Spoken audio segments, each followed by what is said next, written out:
Harga beras kian terkerek naik usai pemilu. Di sisi lain, beras SPHP atau subsidi pemerintah sulit didapat.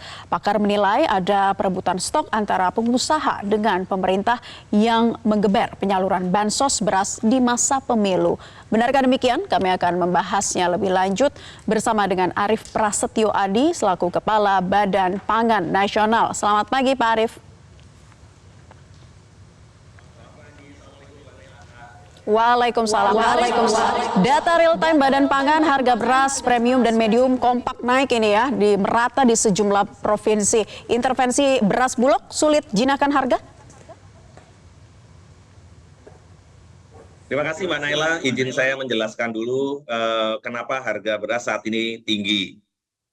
Dalam 8 bulan terakhir, jumlah produksi versus konsumsi itu memang kita mengalami defisit. Walaupun total tahun 2023 kita masih surplus 340.000 ton. Kemudian di bulan Januari dan Februari tahun 2024 ini, produksi versus konsumsi kita minus 2,8 juta ton.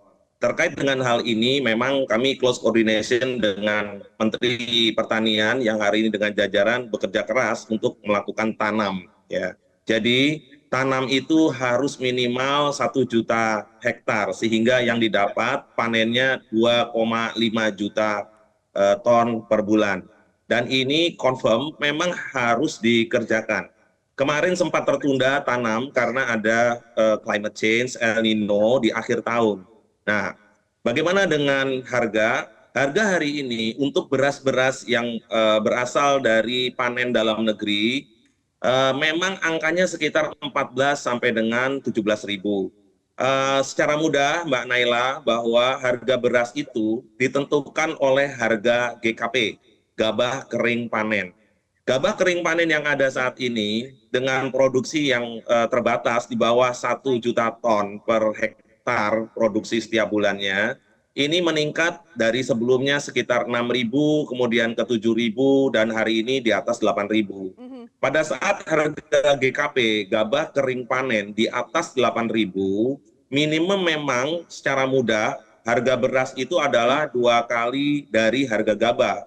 Sehingga kalau harga gabah itu 8.000, maka harga berasnya sekitar 16.000. Dan ini terjadi. Bagaimana dengan upaya pemerintah? Upaya yang dilakukan pemerintah melakukan beberapa intervensi. Yang pertama dikerjakan adalah SPHP, stabilisasi pasokan dan harga pangan. Ini 1 tahun kurang lebih 1,2 juta ton. Kemudian yang kedua gerakan pangan murah. Gerakan pangan murah ini menyeluruh di seluruh dinas dan provinsi 514 kabupaten kota. Ini terus menerus. Biasanya dikombin dengan beberapa produk lain seperti minyak goreng, gula, dan beberapa produk lainnya seperti ayam dan telur. Kemudian yang ketiga, kita itu juga memiliki bantuan pangan pemerintah dalam bentuk beras.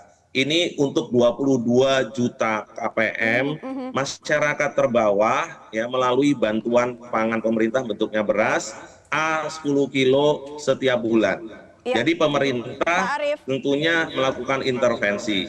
Apabila di media seperti di Metro TV disampaikan bahwa kemarin di Bandung, di Bekasi, di beberapa tempat dilakukan operasi pasar, kemudian rame. Kenapa rame? Karena memang selisih antara harga dari panen lokal dengan yang diberikan oleh Bulog lebih jauh itu lagi. memang Mohon maaf saya potong Pak Arief sebelum kita membahas lebih jauh lagi terkait bagaimana kemudian masyarakat menjerit terhadap kenaikan harga beras ini dan upaya-upaya pemerintah. Kami harus jeda terlebih dahulu, kita akan lanjutkan perbincangan sesaat lagi. Usai jeda tetap bersama kami di Selamat Pagi Indonesia. Kembali bersama kami di Selamat Pagi Indonesia, kita masih membahas mengenai harga beras yang meroket saat ini bersama dengan Arief Prasetyo Adi, Kepala Badan Pangan Nasional. Pak Arief, saya lanjutkan, kalau tadi Anda mengatakan jumlah konsumsi versus produksi beras ini mengalami defisit dan saat ini pemerintah sedang bekerja keras untuk melakukan tanam begitu ya. Tapi kalau kita lihat lagi, kalau penyebabnya adalah El Nino, ini bukankah hal ini harusnya bisa diantisipasi jauh-jauh waktu sebelumnya begitu Pak? Karena menurut BMKG fenomena anomali cuaca seperti El Nino, La Nina ini adalah fenomena berulang 3-4 tahun. Berarti pemerintah belum melakukan langkah mitigasi sebelumnya? Jadi apa yang disampaikan oleh Mbak Nela tadi, persiapan pemerintah betul sekali. Jadi mulai dari tahun lalu sehingga pernah ada polemik bahwa pemerintah melakukan impor, rezim impor, dan lain-lain itu sebenarnya terbantahkan hari ini.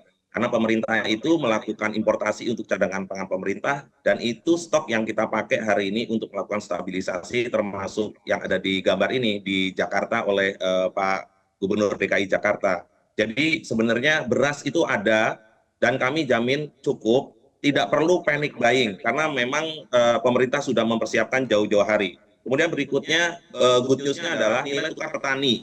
Nilai tukar petani hari ini 116,16% adalah nilai tukar petani terbaik selama ini. Sehingga petani-petani hari ini merasa juga dihargai. Dan kita sepakat bahwa apabila petani ini happy, ya bahagia, maka produktivitas itu biasanya akan meningkat. Nah, kalau kemarin itu memang karena tertunda tanam, karena memang kurangnya air. Dan kemudian yang berikutnya lagi, tidak ada politisasi bantuan pangan. Terbukti tanggal 8 sampai dengan 14 Februari lalu pemerintah menyetop bantuan pangan.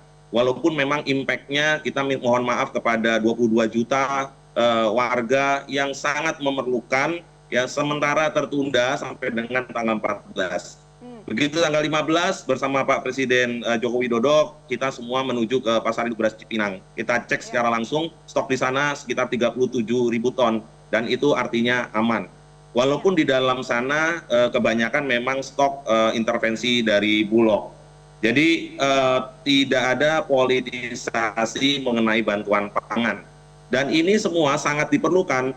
Bukan terus menyerap beras, kemudian ke bantuan pangan, tidak. Bantuan pangan ini sudah direncanakan cukup lama. Badan Pangan Nasional sudah memulai dari tahun 2023 lalu, dari sejak awal. Dan ini terjadwal. Ya. Sudah selesai pemilu pun, saat ini kita tetap melakukan bantuan pangan untuk 22 juta KPM yang memerlukan. Demikian, Mbak Naila. Selain bantuan pangan, apakah ada pengaruh bansos besar-besaran saat pemilu ini, Pak Arief?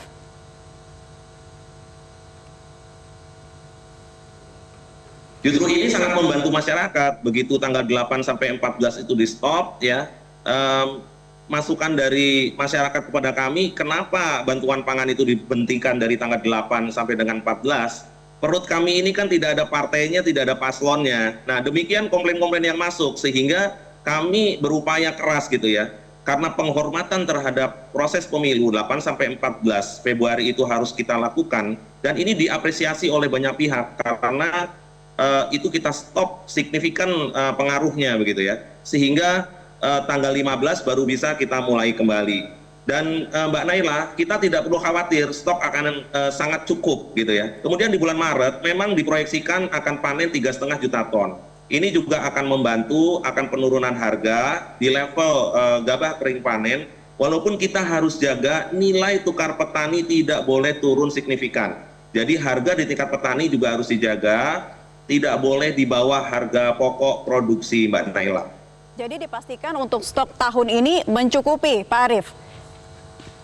Sangat cukup, dan kita upayakan terus. Kenapa importasi kita lakukan secara terbatas dan terukur, supaya kita hormati juga teman-teman petani, sedulur-sedulur petani ya. Pada saat nanti panen di bulan Maret, April ya, masalahnya agar tidak berganti harga petani jatuh, kemudian nanti menjadi challenge berikutnya gitu ya. Karena kalau hari ini kita harus sampaikan memang harga dari GKP yang ada di tingkat petani angkanya memang jauh di atas ya, artinya 8.000 ya.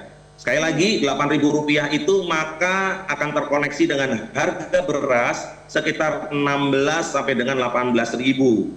Baik. Nah, oleh karena itu maka pemerintah memberikan intervensi seperti gerakan pangan murah dan lain-lain. Mengenai gambar yang ada di layar TV, ini mekanismenya dengan Pemda dan pemerintah daerah akan kita perbaiki, Mbak Naila. Seharusnya bisa lebih baik daripada ini. Terima kasih. Tadi Anda katakan ada upaya-upaya yang saat ini juga masyarakat tidak perlu khawatir begitu ya. Kemudian juga termasuk juga bantuan pangan pemerintah dalam bentuk beras, gerakan pangan murah. Kemudian apalagi nih Pak, upaya yang harus terus dilakukan sesegera mungkin agar juga bisa menstabilkan harga beras kembali? Pilihannya dua, ya. Kalau kurang, kita tingkatkan produksi dalam negeri, kita pindahkan ekonomi yang ada di Vietnam dan Thailand, karena kalau mengimpor 3 juta ton itu 30 triliun, Mbak Naila. ya, tingkatkan produksi dalam negeri, ini kesempatannya. Atau pilihan kedua, ya memang dengan sangat terpaksa, pahit, tapi harus dilakukan adalah melakukan importasi. Hari ini untuk sementara berdua ini jalannya kita paralel. Tetapi pada saat kondisi seperti ini kami lakukan upaya pengadaan dari luar negeri yang kemudian kita buka 27 port se-Indonesia untuk membongkar kapal secepatnya. Jadi ada beberapa kegiatan mulai dari Cigading, Tanjung Perak, Tanjung Mas, ya beberapa port utama Soekarno-Hatta, Malahayati se-Indonesia itu portnya memang diaktifkan. Dan khusus untuk Jakarta, karena Jakarta ini menjadi barometer perberasan nasional, khususnya pasar induk beras Cipinang, kita geser langsung dari Tanjung Priok, ya langsung ke pasar induk beras Cipinang. Kemudian dari Cigading juga dilakukan hal yang sama, dibantu oleh seluruh penggilingan padi dan teman-teman di pasar induk beras Cipinang. Kita cetak beras 5 kilo dan kita langsung distribusikan ke tradisional market dan modern market. Nah, ini seperti digambar, ini teman-teman di food station, ini sudah kita berikan 50.000 ton. Jadi stok ini aman, tinggal kita percepat distribusi sampai dengan ke outlet-outlet. Demikian Mbak Naila. Baik, Pak Arief, kita tunggu bagaimana percepatan yang dilakukan oleh pemerintah untuk bisa kembali menstabilkan harga beras dan tidak langka supaya masyarakat tidak menjerit terhadap kenaikan harga beras dan juga harga kebutuhan pangan lainnya, apalagi ini jelang bulan suci Ramadan. Terima kasih Bapak Arief Prasetyo Adi, Kepala Badan Pangan Nasional, sudah bergabung di kesempatan Selamat Pagi Indonesia kali ini. Jelajahi cara baru mendapatkan informasi. Download Metro TV Extend sekarang.